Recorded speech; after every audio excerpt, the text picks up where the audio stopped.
عورتیں بھی قبرستان جا سکتی ہیں؟ جی ہاں، اگر عورتیں باقی ہر جگہ جا سکتی ہیں تو قبرستان بھی جا سکتی ہے، بشرطے کہ وہ قبرستان جانے کے تقاضے پورے کرے۔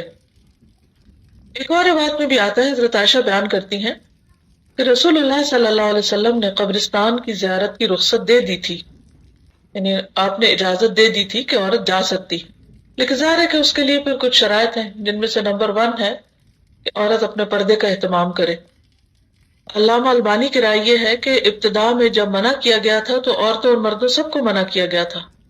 اور جب اجازت دی گئی تو بعد میں عورتوں کو بھی اجازت دے دی گئی تھی۔ تو عورتیں بھی کبھی کبھار قبرستان جا سکتی ہیں، لیکن شرط یہ ہے کہ وہاں جا کر وہ صبر استقامت کا مظاہرہ کریں،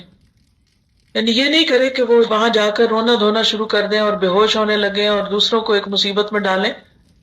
اور چیخو پکار سے بھی وہاں بچنا چاہیے، کیونکہ بعض اوقات عورتیں اپنے جذبات پہ قابو نہیں رکھ پاتی تو وہ خوشی اور غم کے موقع پر چیخنا شروع کر دیتی ہیں، چلانا شروع کر دیتی ہیں، زور سے آوازیں نکالنے لگتی۔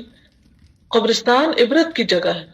اس لیے وہاں جا کر ایسی کوئی حرکت نہیں کرنی چاہیے کہ جس سے انسان کو پریشانی ہو، یعنی صرف کرنے والے کو نہیں بلکہ جو لوگ سن رہے ہیں ان کو بھی پریشانی ہو یا پھر اللہ تعالیٰ کی ناراضگی ہو۔ انس بن مالک سے روایت ہے، نبی صلی اللہ علیہ وسلم نے ایک عورت کو قبر پر روتے ہوئے دیکھا تو فرمایا اللہ سے ڈرو اور صبر کرو، یعنی صبر سے کام لو۔ حضرت عائشہ ایک دن قبرستان سے تشریف لائیں، میں نے دریافت کیا ام المومنین آپ کہاں سے تشریف لا رہی ہیں؟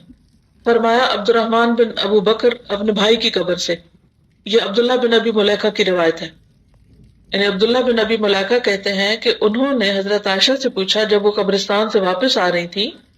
کہ ام المومنین آپ کہاں سے آ رہی ہیں؟ تو انہوں نے بتایا کہ اپنے بھائی کی قبر سے آ رہی ہیں۔ تو وہ کہتے ہیں کہ میں نے عرض کیا رسول اللہ صلی اللہ علیہ وسلم نے زیارت قبور سے منع نہیں فرمایا تھا؟ آپ نے فرمایا ہاں، لیکن بعد میں جانے کا حکم بھی دے دیا تھا،